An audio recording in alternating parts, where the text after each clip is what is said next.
샬롬, 우리 성도님들 한 주간 주님의 은혜와 평강 가운데 잘 지내셨는지요? 제가 처음 중학교에 온 것이 2월 2일이었고 오늘이 3월 2일이 되었습니다. 벌써 한 달이 지나갔네요. 한 달 전과 비교해서 우리 성도님께서는 그동안 마음을 다하여 모든 일에서 주님을 인정하는 성도로서 살아가려고 조금은 달라지셨는지요? 혹은 달라지기 위해서 노력을 하고 계신지요? 어떤 성도님들께서는 이렇게 생각을 하십니다. 설교자는 이미 모든 말씀에 통달을 하였고 모든 말씀이 체화되어서 그 말씀을 선포할 수 있는 것이 아닌가. 그렇지만 그렇지는 않습니다. 설교는 모든 성도에게 선포되어지는 것이고 설교자 역시도 성도 중 한 사람입니다. 그렇기 때문에 설교는 어느 특정 성도에게 향하는 것이 아니라 저를 포함해 모든 성도에게 선포되어지는 것이고 저 또한 일주일 동안도 선포되어진 말씀대로 살려고 무척이나 애를 씁니다. 저번 주에는 남을 판단하지 않고 내 눈에 들보를 먼저 보며 예배를 통하여서 주님의 말씀을 배워가는 것에 대해서 은혜를 나누었는데요. 한 주간 그 말씀을 삶 가운데 적용을 좀 시켜보셨는지요? 저는 어느 순간 그 말씀이 저에게 찔림이 되는 순간이 있었습니다. 잎새에 있는 바람에도 괴로워했던 시인과 같이 그 찔림이 너무 아파서 그 찔림을 가지고 자기 성찰과 또 자기 반성을 좀 했는데요. 하나님께서 우리에게 찔림을 주실 때가 있습니다. 그 찔림이 있을 때 이쯤은 괜찮아. 다른 사람들도 이 정도는 하는데 뭘 이런 것 가지고 그렇게 유난하게 복잡하게 생각을 하나라고 생각할 수도 있습니다. 그냥 넘겨버리면 그 찔림은 그냥 끝나는 것이고요. 그러나 그 찔림이 있을 때 성령님께서 우리에게 가르쳐 주시는 것이고 그것이 바로 하나님의 세미한 음성입니다. 그 찔림이 있을 때 그냥 넘기지 말고 내 마음을 들여다 보아야 합니다. 그리고 나의 잘못이 무엇인지 생각해보고 잘못이 있다면 인정하고 후회만 해도 사실은 대인배입니다. 그러나 우리는 그 잘못된 것을 가지고 하나님 앞으로 가지고 가야 합니다. 하나님 앞에서 주님 내가 이러이러한 면을 잘못했네요. 회개해드리고 앞으로는 이렇게 하지 않도록 도와주세요. 주님의 도우심을 구해야 합니다. 이런 감동이, 이런 찔림이 있을 때에 이런 생각이 들 수도 있습니다. 왜 하나님은 나한테만 이렇게 빡빡하게 구시나? 왜 나만 이렇게 힘들게 하시나? 그때에는 감사합시다. 나에게 찔림을 주신다는 것은 나에게 가르쳐 주기를 원하시는 거고 내가 변하기를 바라시며 내가 변할 수 있기에 주님께서 우리에게 가르쳐 주시기 때문입니다. 제가 기도드리는 것 중 한 가지가요. 하나님, 제가 무언가 잘못했을 때 혹은 잘못 생각했을 때 바로 저에게 그것을 알려주세요 입니다. 우리가 학교 다닐 때 학창시절에 시험을 보지요. 시험을 보고 결과가 나왔을 때 틀린 문제들, 이 오답 체크를 하고 나면요. 다음에 그 문제가 나왔을 때 다시 틀리지 않을 수 있습니다. 그런데 오답 체크를 안 하면 내가 어떤 것이 틀렸는지 또 모르고 그 다음에 비슷한 문제가 똑같은 문제가 나오면 또 틀립니다. 우리 신앙생활도 마찬가지입니다. 어느 상황이 있었는데 내가 무엇을 잘못했는지 모른다면 주님께서 가르쳐 주시지 않는다면 우리는 똑같은 잘못을 계속해서 반복할 것이고 결국은 껍데기만 남은 신앙인의 모습이 될 수도 있습니다. 그러나 주님께서 무엇이 잘못했는지 마음의 찔림을 통해 가르쳐 주신다면 우리는 그것을 오답 체크를 통해서 내가 어떤 것이 잘못했구나, 앞으로 어떻게 해야겠구나 깨달을 수가 있지요. 하나님께서 가르쳐 주셨을 때 찔림을 통해 그것을 점검합니다. 그러나 점검을 했다 해도 일상생활에서 똑같은 상황이 나타나기보다는 응용 문제같이 비슷한 상황이 나타납니다. 응용 문제이기 때문에 바로 그것을 적용하지 못하고 우리는 또 넘어질 수도 있습니다. 그랬을 때에 이거 하나님이 저번에 나에게 깨달음을 주신 건데 내가 또 실수했구나 라고 좌절할 수도 있지만 좌절하지 마시고 다시 그 문제를 또 오답 체크하고 주님의 뜻을 조금씩 알아가면 됩니다. 여러 응용 문제를 풀다 보면 그 문제에 대한 원리를 알게 되는 것 같이 그런 상황을 계속해서 거쳐가다 보면은 우리는 주님의 온전하신 뜻을 깨닫게 될 것입니다. 내가 누군가에게 잘못한 것을 알았을 때, 깨달았을 때 자존심 때문인지 미안해, 잘못했어 이 한마디가 참 하기가 힘듭니다. 배우자 간에도 그렇고 친구 사이에 혹은 부모와 자녀 간에 그 사과 한마디가 참 힘듭니다. 하지만 그리스도인이라면 하나님께는 당연히 회개를 해야겠지만 사람에게도, 내가 잘못한 사람에게도 잘못했다고 용서를 구해야 합니다. 또한 누군가 나에게, 잘못한 사람이 나에게 잘못했다고 했을 때 그러게 미안할 짓을 왜 했어? 도대체 이게 몇 번째야? 앞으로는 좀 그러지 않았으면 좋겠는데 또 그럴 거잖아 라면서 싸움을 다시 시작하지 마시고 주님께서 우리를 용서해 주신 것 같이 70번씩 7번이라도 용서해 줍시다. 오늘은 3.1절 기념주일이기도 하고 변화주일이기도 합니다. 변화주일은 오늘 말씀을 읽으신 것과 같이 예수님께서 기도하시러 산에 오르셨다가 하나님의 영광으로 인하여 그 얼굴이 또 옷이 세상에 빨래하는 자가 희게 할 수 없을 만큼 빛나게 변한 사건을 기념하는 주일이고요. 이 주일이 지나고부터 바로 오는 수요일은 제 수요일로 사순절이 시작이 됩니다. 이스라엘 백성들이 출애굽을 할 때에 하나님께서는 모세를 지도자로 선택을 하셨습니다. 그리고 어떻게 이 백성들을 지도해야 할지 가르쳐 주시기 위해서 율법을 주시는데요. 그 율법을 주시기 위해서 모세를 신의 산으로 부르십니다. 왜 산일까요? 산은 보통 어떤 곳이냐면요. 우리가 생각할 때 산은 높은 곳입니다. 그리고 하나님이 어디에 계시다고 우리가 생각하나요? 높은 곳, 하늘에 계시다고 생각을 하지요. 물리적으로 보면 산이라는 것은 하나님과 가까운 곳입니다. 우리 성도님들께서는 높은 곳에 올라가 보셨나요? 저는 아직 에펠탑은 못 올라가 봤는데요. 한국에서 남산은 올라가 봤습니다. 별로 높은 산이 아닌데 그 남산에만 올라가서 아래를 내려다보면요. 참 많은 생각들이 듭니다. 이 땅에서는 와, 이 건물 정말 크고 멋있다라고 생각했던 건물과 이 건물은 너무 허름하고 좀 작고 별로다라고 생각했던 건물이 그 높지도 않은 남산에만 올라가도 별로 차이가 나지 않습니다. 비슷비슷합니다. 아, 저렇게 큰 차이도 없는데 내가 그 조금이라도 더 이루려고 그렇게 아둥바둥 하면서 저 땅에서 땅만 보며 살아왔구나라는 생각이 들기도 하고요. 이렇게 산이라는 곳은 세상의 가치와는 동떨어진 곳, 더 나아가서는 세상이 보이지 않는 곳, 하나님만 보이는 곳, 하나님 앞에 내가 단독자로 1대1로 서는 곳이 바로 산입니다. 모세가 시내산에 올라갔을 때 하나님의 영광이 산을 덮었고 그 구름, 영광으로 대변되는 구름 가운데에서 모세를 부르셨습니다. 여러 가지 율법을 알려주시고 모세는 정말로 하나님의 영광을 보고 싶어 했습니다. 그래서 하나님께 요청합니다. 하나님, 제가 하나님의 영광을 보게 해주세요. 그리고 하나님이 대답하십니다. 나의 영광을 보는 자, 나를 보는 자는 살 수가 없으니 내가 내 손으로 너를 덮겠다. 그리고 네 앞을 지나가고 손을 치우면 내가 나의 뒷모습은 볼 것이다. 그리고 모세는 하나님의 영광을 봅니다. 하나님의 영광을 보고 하나님과 대화를 한 모세는 얼굴이 빛이 나게 변화합니다. 모세가 영광을 보고 변화했던 것 같이 예수님께서도 변화산에 올라가셔서 기도하셨을 때에 그 얼굴이 빛이 나게 변화가 합니다. 모세가 얼굴에서 빛이 났을 때 백성들은 모세의 얼굴을 보고 두려워했습니다.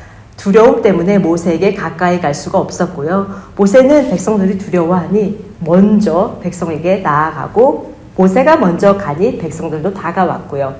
그럼에도 불구하고 백성들의 두려움 때문에 얼굴에 수건을 씁니다. 그리고 하나님께로 나아갈 때는 수건을 벗습니다. 그렇게 두려워했던 백성들과 같이 예수님과 함께 올랐던 제자들 베드로와 요한과 야고보도 두려워합니다. 예수님만 변화하신 것이 아니라 구약을 대표하는 두 선지자, 율법을 받은 모세와 기적의 대명사인 엘리야 선지자가 함께 있습니다. 제자들의 두려움은 참으로 컸을 것입니다. 주님의 영광을 보게 되는 것은 이처럼 두려운 일입니다. 우리 성도님들은 혹시 개인적으로 어떠한 체험이 있으신지요? 그 체험은 결코 즐겁고 행복하기만 한 일이라기보다는 매우 두렵고 떨림을 갖게 되는 일입니다. 하나님께서 자신을 본 사람은 살 수 없다고 말씀하신 것 같이 우리가 하나님 앞에 영광을 보게 되면 우리는 죽어집니다. 우리의 자아가 죽어질 수밖에 없습니다. 반면에 주님을 보고도 죽지 않는 사람들도 있습니다. 예수님께서 갈릴리 지역에서 처음 사역을 시작하실 때에 이 사람이 요셉의 아들 아니야? 라고 이야기를 했었고, 예수님께서는 그들을 보시고 그들의 생각을 아시고 너희들이 지금 의사야 내 병이나 고쳐라 라고 말하려고 한다 라고 말씀하셨을 때 그들이 예수님을 동네 밖으로 끌고 가서 절벽에서 밀어 떨어뜨리려고 했던 것을 우리 성도님들께서 기억을 하시리라 믿습니다. 그들은 주님을 보았습니다. 그러나 내 자아가 죽어지는 것이 싫어서, 예수님을 보면 나의 자아가 죽어져야 할 것만 같아서 나의 죽음을 요청하는 예수님이 싫어서 내가 죽기보다 예수님을 죽이기로 결심합니다. 자꾸 내 내면을 들춰내고 자꾸 내 내면에 있는 죄악을 드러내는 것만 같아서 내가 죽기보다 신을 죽이는 것이지요. 이처럼 주님을 만난 사람은 둘 중 하나입니다. 내가 죽어지거나 혹은 주님을 죽이거나. 산에 올라 주님의 영광을 보고 싶으신가요? 우리가 함께 모여서 예배 드리는 이곳, 세상을 바라보지 않고 하나님 앞에 단독자로 서는 이 시간이 바로 주님의 영광을 보는 시간입니다. 구름으로 상징되는 영광은 우리가 주님만 바라보는 이 예배 시간에 가득합니다. 이 시간을 통해서 우리도 주님의 영광을 보고 우리의 자아는 죽어지고 두려움과 떨림을 갖게 됩니다. 예수님의 변화산 사건은 모세의 시내산 사건과 흡사 유사해 보입니다. 그러나 다른 점이 있습니다. 모세의 얼굴에서 난 광채는 일시적이었고 제한적이었고 잠정적이었습니다. 시간의 흐름에 따라 그 광채는 사라져 갔습니다. 하나님과의 만남이 끝남으로 인해서 광채는 점점 약해졌습니다. 그러나 예수님의 얼굴에서 난 광채는 예수님 자신으로부터 난 광채이며 예수님 자신이 영광의 원천이 되셨습니다. 이렇듯 하나님의 영광은 율법이나 성전 혹은 목회자가 아닌 바로 그리스도 자체이심으로 하나님의 영광이 나타납니다. 또 다른 점은 하나님께서는 모세에게는 율법을 말씀하셨습니다. 이러한 율법을 주시고 이렇게 백성을 지도해라 라고 하셨지만 예수님께는 뭐라고 말씀하시냐면요. 이는 내 사랑하는 아들이다. 내가 택한 자다. 말씀하시고 함께 있던 제자들에게 너희는 그의 말을 들어라 라고 말씀을 하십니다. 모세에게 율법을 말씀하신 것은 그 백성들이 모세를 따른다기보다는 모세에게 주신 율법을 따르라 라는 의미였다면 예수님께는 내가 택한 자다라고 말씀하신 것은 예수님의 그 무엇이 아닌 우린 예수님 그 자체, 예수님의 말씀 자체, 예수님 삶 자체를 따라야 한다는 것을 말씀하시는 것입니다. 마지막 다른 점은 수건입니다. 오늘은 이 수건에 조금 집중을 해보려고 하는데요. 모세는 수건을 썼습니다. 백성들은 생각했을 것입니다. 와, 얼굴이 대체 얼마나 빛나면 저렇게 수건을 쓰는 거야? 정말 대단하다. 저 수건은 모세만 쓸 수 있는 거야. 그 수건 너머에 있는 하나님의 영광에 집중하기보다 그 백성들은 수건에 집중을 했을 것입니다. 후에도 모세가 벗고 난 후에도 수건을 바라보며 이 수건으로 말할 것 같으면 모세가 시내산에서 하나님의 율법을 받았을 때 얼굴의 광채를 가리기 위해 쓴 수건으로 하며 한동안 그 수건을 귀히 여겼을 거라고 생각이 됩니다. 그러나 우리가 집중해야 할 것은 수건 자체가 아닌 그 뒤에 영광이지요. 우리에게도 이 수건과 같은 것들이 있을 것입니다. 하나님의 영광을 대변하는 것 같지만 실상은 하나님의 영광을 가리는 것이 무엇이 있을까요? 먼저 첫 번째로는 우리가 하나님 잘 믿으면 부자 된다라고 하는 기복 신앙이 있습니다. 물론 하나님 잘 믿으면 복 받습니다. 성경 여러 군데에서 그것을 증언하고 있습니다. 그렇지만 그것을 잘못 이해해서 하나님을 잘 믿음으로 인해 물질이 따라오는 것이 아니라 하나님을 이용해서 이렇게 하면 부자가 된다더라, 무슨 하나의 비법같이 하나님을 이용하는 사람들로 인해서 신앙이 변질이 됩니다. 그들은 예수님의 인품과 성품에는 관심이 없고 나의 삶이 예수님을 닮아가려고 하는 것은 전혀 주의를 기울이지 않습니다.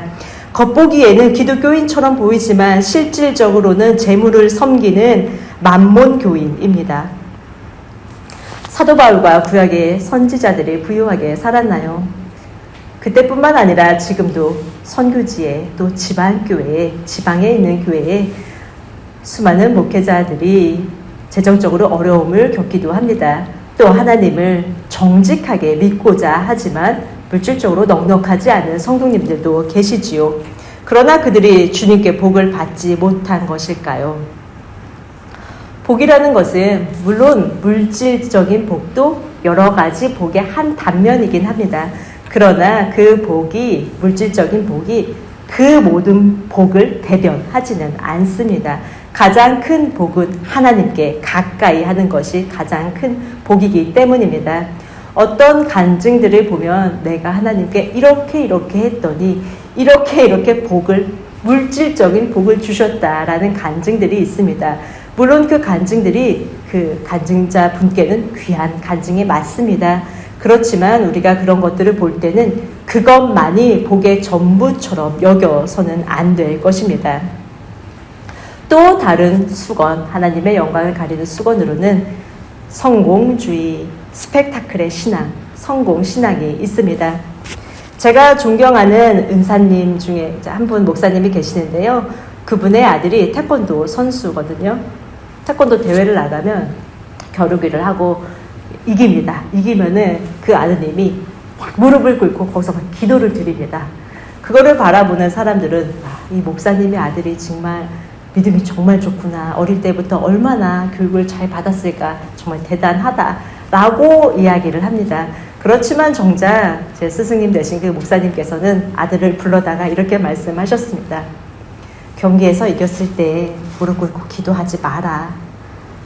상대방도 이 경기를 위해서 얼마나 열심히 준비했을 텐데, 그런데도 불구하고 그 경기에 져서 마음이 안 좋을 텐데 그 앞에서 그런 세리모니 같은 거, 신앙 세리모니도 하지 마라. 하나님이 너의 편만 되어주신다는 것은 아니잖니. 그리고 만약에 너가 진다면 그때는 너의 편이 되어주시지 않은 것이니? 라고 물으셨습니다. 하나님은 승리의 하나님이 맞으십니다. 하지만 그 승리는 궁극적인 승리입니다. 우리가 만약에 눈앞에 승리만을 바라본다면 믿음으로 인해서 순교당한 우리 믿음의 순교자들은 패배자 중에서도 패배자이겠지요. 그러나 그들은 지금 정작 하나님 우편에 가장 가까운 곳에 있을 것이니 그들은 승리자가 맞습니다. 고린도 후서에서 바울은 이 너울이라고 나왔는데요. 이 너울, 수건을 벗어 버려야 한다고 말합니다. 그래야 하나님의 영광이 보일 수 있는 것이지요. 구구화되고 보스화된 기독교가 사회적으로 지탄을 받고 눈살을 찌푸리게 하는 안타까운 모습을 봅니다. 신앙에 대해서 이해를 못하시는 분이 미디어를 통해서 기독교의 모습을 본다면 기독교라는 이 공동체 자체가 정상이 아니라고 생각할 것 같습니다. 그 또한 주님의 영광을 가리는 수건입니다. 본래 기독교는 나라를 위해 진실로 애써왔고 기독교인 중에는 정말로 사람들의 존경을 받는 사람들이 많았습니다. 그런 분들 중 몇 분을 소개해 드리겠습니다. 아펜젤러 선교사는 미국에서 대한민국으로 파송된 최초의 감리회 선교사입니다. 1885년 4월 5일 부활절 때 한국으로 들어오게 되고요. 들어왔을 때 27살, 키는 185, 몸무게 91, 아주 건장한 청년이었습니다. 배제학당을 짓고 인천에 감리교 최초교회 내립교회를 짓고 중구에 또 정동교회를 짓고 교육과 선교에 힘씁니다. 주말이면은 말을 타고 인천에 가서 말씀을 전하고 월요일은 또 다시 말을 타고 올라와서 학당에서 배제학당에서 학생들을 가르칩니다. 이토록 열심히 선교를 하다가 17년이 지난 1902년 목포에서 성경 번역자 대회가 열립니다. 그 대회에 참석하려고 몇몇 신도와 함께 배를 탑니다. 그리고 그 배는 어청도 앞바다에서 선박 충돌 사고가 나게 됩니다. 그때 거기에서 아펜젤러 선교사님이 순교를 하게 되시는데요. 증언자들의 목격에 따르면은, 목격자들의 증언인가요? 목격자들의 증언에 따르면 아펜젤러 선교사님은 그때 탈출을 하실 수 있었다고 합니다. 옷도 다 나오고 갑판에서 건너기만 하면은 탈출하실 수 있었는데 두리번 누구를 부르시다가 다시 갑판 아래로 내려가셨다고 합니다. 그때는 함께한 동행 중에 아직 갑판으로 올라오지 못한 여학생이 있었다고 하는데요. 그 여학생을 구하러 가셨다가 순교를 하셨습니다. 27살의 건장한 모습으로 우리 조선 땅에 와서 7년 만에 첫 안식년을 얻었었는데요. 그때는 몸무게 64kg가 되었고요. 이후 8년 뒤에 또 두 번째 안식년을 얻었을 때 그때는 몸무게가 60kg까지 빠졌습니다. 이렇게 열심히 사역을 하다가 미국에 안식년 때 돌아갔을 때는 친구들도 아무도 알아보지 못했다고 합니다. 이렇게 불꽃같이 17년간 조선을 위해서 조선 땅에 우리 사람들과 하나님을 위해서 일하시다가 44세의 나이로 영원한 본향에 돌아가게 됩니다. 아펜젤러 선교사님의 자택에서 성찬을 나누는 것으로 시작된 교회가 정동교회거든요. 이 정동교회의 1대 담임자가 아펜젤러 목사님이시고요. 이 선박사고로 인해서 순교를 하시고 나서 2대 담임자로 최병원 목사님이 오게 되십니다. 최병원 목사님은 대한제국신문을 주필하고 최초의 한국인 신학자로서 독립협회 간부가 되어 독립운동을 이끄시고요. 연이은 정동교회의 3대 담임자인 현순 목사님께서는 미국의 독립천원서를 보내고 한국과 파리의 통신연락을 담당하며 한인 국민회의 독립운동의 현황을 알려주면서 독립운동에 기여를 했습니다. 역시 정동교회 4대 담임자인 손정도 목사님께서는 신앙인은 민족을 사랑하고 나라의 독립을 위해 십자가를 지고 가야 한다며 중국에서 전도운동과 독립운동을 펼쳐가고 상해 임시정부 수립에도 참여합니다. 5대 담임자인 이필주 목사님께서는 군인 출신이셨고 독립군 양성운동에 힘쓰고 또 정동교회와 목사님의 집을 청년회 독립군들의 회의 장소로 사용하라고 내어주셨고요. 독립선언서에 서명한 33인 중에 16명이 기독교인이었는데 그중 9명이 감리교인이었습니다. 그 9명 중 한 명인 이필주 목사님이셨고요. 이렇듯 감리교는 나라의 독립과 3.1운동에 매우 주도적이었습니다.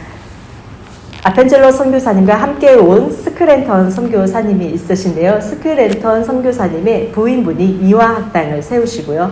그 이화학당에서 공부했던 학생 유관순 열사도 감리교회 신자였습니다. 권력과 결탁한 기독교가 아니라 진실로 나라를 사랑했던 이런 분들의 기독교 정신을 우리는 다시 새겨야 할 것 같습니다. 우리는 극우도 아니고 극좌도 아니고 예수님만 바라보는 자들입니다. 기독교인들의 이 부끄러운 행태로 나 교회 다녀요. 저 기독교인이에요. 라고 말하기도 민망한 시대가 되었지만 우리가 기독교의 본래 정신을 다시 회복하고 우리 선조들이 따랐던 그 정신을 우리가 따른다면 우리는 부끄럽기보다는 오히려 기독교인으로서 자부심을 가질 수 있을 것입니다.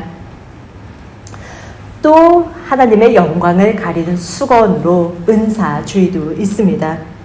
고린도 교회에는 거짓 교사들이 교회 안으로 들어왔습니다. 그 거짓 교사들이 말합니다. 바울은 사도도 아니고 저 복음은 잘못됐어. 복음도 아니야. 라고 이야기를 하고 고린도 교회 성도들이 그 거짓 교사들에게 넘어갑니다.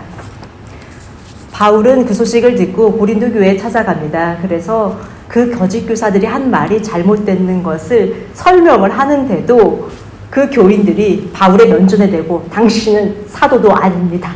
이렇게 모욕을 하고 바울이 상처를 받습니다. 그리고 돌아가서는 쓴 서신이 바로 고린도 후서, 오늘 함께 읽은 고린도 후서 말씀입니다. 이때 바울의 대적자들이 은사주의자였고 은사가 실제로 많은 사람들이었습니다. 보통 사람들은 누구에게 은사가 있으면 그 사람이 가장 하나님과 가까운 사람처럼 판단을 하기도 하는데요. 그러나 많은 기독교인들이 그토록 소중히 여겼던 은사의 수건은 바울의 대적자들과 같이 오히려 진리와 단절되는 도구가 되기도 합니다. 하나님께서는 신비하신 분이시고 기적을 일으키시고 은사를 주시는 분이 맞습니다. 하지만 기적과 은사만을 보고 신앙을 갖게 되면 부작용은 반드시 생겨납니다. 기적만을 따르다 보니 거짓으로 병자를 고치고 거짓으로 눈 감으라 그러고 형광등 켜고 성령 내리는 거 연출하고 가족 간에 거짓말해서 와해를 시켜도 그 거짓이 난무하는 상황에서도 분별하지를 못합니다. 이단에 쉽게 빠져버립니다. 예수님께서 귀신을 내어 쫓고 병자를 고치시지요. 그러나 그들에게 말씀하십니다. 아무에게도 말하지 말라. 왜 그렇게 말씀하셨을까요? 그것은 많은 사람들이 진리와 말씀에 집중하기보다 그 기적과 표적에만 집중하게 될 것을 알았기 때문입니다.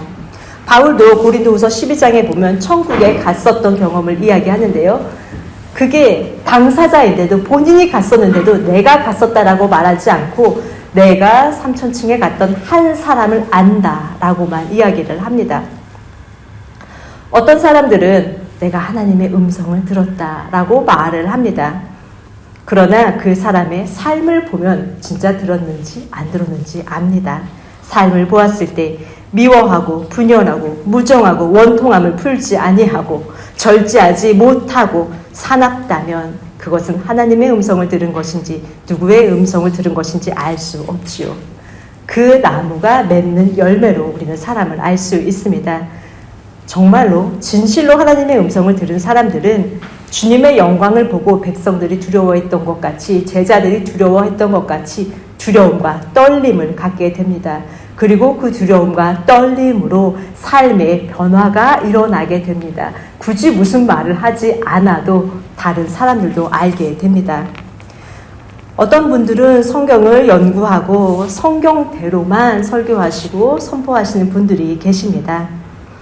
그런 분들은 가까이 지내다 보면 실제로는 환상도 보시고 여러 가지 기적도 체험하셨지만 듣는 사람들이 신비주의로 빠져버릴까 염려를 하시기 때문에 의도적으로 그런 것들을 가리시기도 합니다. 변화는 기적에서 오는 것이 아니라 말씀과 삶으로 전해져 오는 것을 아시기 때문이지요. 바울은 모세의 수건을 진리를 감추는 장애물로 여기고 그 너울을 벗어버리라고 말합니다. 당시에 그 바울의 대적이 되었던 은사주의자들, 그 은사에 집중했던 너무나 많은 교인들이 그렇게 했기 때문이지요. 하나님의 영광을 나타내는 것 같지만 실상은 하나님의 영광을 가리고 있는 것들을 우리도 우리 마음에서 제거해야 합니다. 하나님의 영광은 기적이나 은사에 있지 않고 오직 예수 그리스도께만 있습니다. 진정한 기적이 무엇일까요? 우리가 아직 죄인 되었을 때 예수님께서 죄인된 우리를 위해서 십자가에 달리신 것이 기적이며 사망 권세를 이기시고 무덤에서 사신 것이 기적이며 그 예수님으로 인해서 하나님의 사랑으로 인해 우리가 서로 사랑하는 것이 가장 큰 기적입니다. 수건을 제거해야 그리스도가 보입니다. 참 자유와 소망이 보입니다. 말씀이 육신이 되었다는 말씀과 같이 우리는 그 영광을 다른 그 무엇을 통해서가 아니라 성경을 통해서 그 영광을 바라볼 수 있습니다. 말씀이 선포되어지는 예배 시간에 영광을 바라볼 수 있고요. 지극히 보잘것없는 사람 하나를 주님 자신으로 여겼던 주님의 말씀 따라 우리는 성도의 교제와 사랑 가운데 하나님의 영광을 볼 수가 있습니다. 그렇다면 이 수건이 벗겨지고 나면 우리는 어떻게 변화를 할까요? 첫째, 수건이 벗겨졌을 때 우리는 참 자유를 누릴 수가 있습니다. 세상은 말합니다. 물질이 있어야 성공한 것이다. 행복은 물질의 척도에 따라 달라진다 라고요. 그러나 기복신앙, 성공신앙, 은사주의, 물질주의의 수건을 벗어야 참 행복을 보입니다. 자족하며 행복을 누리는 자가 자유한 사람입니다. 오늘도 교회에 오는데 하늘이 어찌나 파랗고 나무들이 이쁘던지요. 참 행복했습니다. 들가에 작은 꽃, 창가로 비춰오는 햇살로 인해 우리는 행복할 수 있지요. 오늘 우리 함께 드린 찬양 행복과 같이 화려하지 않아도 정결하게 사는 것, 가진 것이 없어도 감사하게 사는 것이 바로 행복한 삶입니다. 우리가 아침에 일하러 갈 곳이 있고 또 일을 하고 일할 수 있는 것도 감사하고 돌아올 집이 있고 돌아와서 함께 있는 가족이 있고 또 가족과 함께 음식을 먹을 수 있는 즐거움을 누릴 수 있음에 우리는 자유할 수 있습니다. 행복과 감사를 누릴 수 있는 것을 이미 우리에게 많이 주셨는데 우리는 이 작은 수건에 너무 집중하고 있는지 뒤돌아봅니다. 이제는 이 수건을 벗고 참 자유인이 됩시다. 둘째, 수건이 벗겨져서 하나님의 영광을 보면 우리는 참 소망, 새로운 소망을 보게 됩니다. 세상은 성공을 해야 거기에 소망이 있다, 성공의 소망이 있다 하고 그것만을 위해 달려가라고 말하지요. 사도 바울은 어떤 사람이었나요? 유대인이었고요. 당시 헬라 교육의 중심지였던 가장 좋은 곳이었던 예를 들어 파리의 다소 지역의 출신이었습니다. 또 로마 시민권자였고요. 최고의 학자인 가말리아의 문화에서 수학했습니다. 그렇게 엘리트 중에 엘리트였던 바울이었지만 주님의 영광을 보고 난 뒤 눈에서 비늘 같은 것이 벗겨진 후 그 수건이 벗겨진 후에는 이전과는 전혀 다른 삶을 살게 됩니다. 그래서 이전에 이루었던 그 모든 것들을 배설물과 같이 여기게 되지요. 이 땅에 썩어질 것에 연연하지 않고 영원한 것에 소망을 두게 됩니다. 인생은 현재 상황이 좋지 않다 하더라도 소망이 있으면 살아갈 수가 있습니다. 우리가 언제 좌절을 하나요? 그것은 지금 어려울 때라기보다는 지금 어렵고 문제가 있는데 이것이 해결될 기미가 보이지 않을 때, 내가 희망하고 소망할 수 없을 때 좌절을 합니다. 그러나 주님의 영광을 바라보면 아무리 큰 문제 앞에서도 우리는 소망할 수 있습니다. 그 이유는 그 주님께서 나를 아시고 우리 각 사람에게 계획을 가지고 있으시기 때문입니다. 그 계획을 가지고 계시다는 것을 우리가 안다면 우리 앞날에 대해서, 우리 삶에 대해서 기대하고 소망할 수가 있지요. 현실의 수건을 보기보다 우리의 삶을 지도하시는 우리 소망의 하나님을 바라봅시다. 셋째로, 수건이 벗겨지고 나면 우리는 담대해집니다. 담대함의 이유는 이렇습니다.